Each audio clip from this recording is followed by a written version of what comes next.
ताजमहल के 22 कमरों का रहस्य आज भी रहस्य बना हुआ है।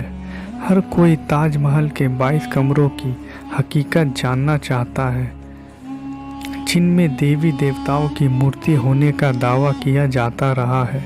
ऐसे में आज तक की टीम ने यह जानने की कोशिश की कि 22 कमरों का रहस्य क्या है। आगरा में स्थित ताजमहल के 22 कमरों का राज क्या है, हर कोई इस सवाल का जवाब जानना चाहता है। हाल में भारतीय पुरातत्व सर्वेक्षण ASI ने रिनोवेशन की तस्वीरें भी शेयर की थी और इलाहाबाद हाई कोर्ट में कमरों को खोलने की याचिका भी दायर हुई थी, लेकिन हाई कोर्ट ने याचिकाकर्ता को फटकार लगाते हुए याचिका खारिज कर दी थी। याचिका खारिज होने और ASI की ओर से रिनोवेशन की तस्वीरें सामने आने के बाद भी 22 कमरों का राज अबूझ पहेली बना हुआ है। हर कोई 22 कमरों की हकीकत जानना चाहता है, जिसमें देवी देवताओं की मूर्ति होने का दावा किया जाता रहा है। ऐसे में आज तक की टीम ने यह जानने की कोशिश की है कि 22 कमरों में क्या है। इसके लिए पहले चलते हैं ताजमहल के पीछे के हिस्से की ओर, जो यमुना नदी से बिल्कुल सटा हुआ है। इधर से वे दरवाजे भी दिखते हैं जिन पर ताले लगे हुए हैं। यह वह दरवाज़ा है जो उस तहखाने तक जाता है जहां वे 22 कमरे हैं।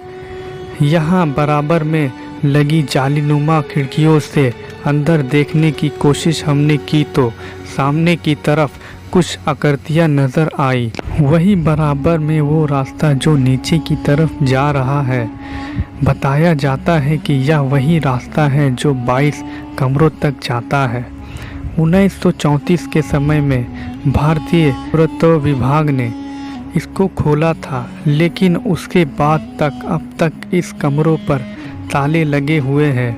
हाल में ही ASI ने इन्हें खोलकर रिनोवेशन का काम करवाया था। इन 22 कमरों की कहानी जब से सामने आई तो कई सारी भ्रांतियाँ भी फैलने लगी। हमने उनको भी दूर करने का फैसला किया।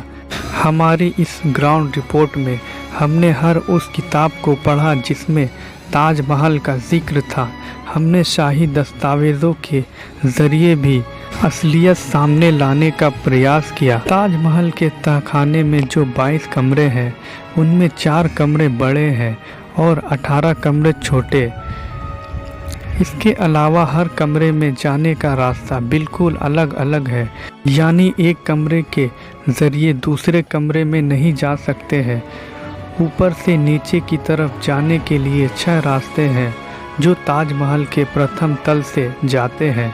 आमतौर मुग़ल काल में जिन भी इमारतों का निर्माण हुआ है, उनमें हर छोटी छोटी बात का जिक्र और उसके दस्तावेज सुरक्षित है।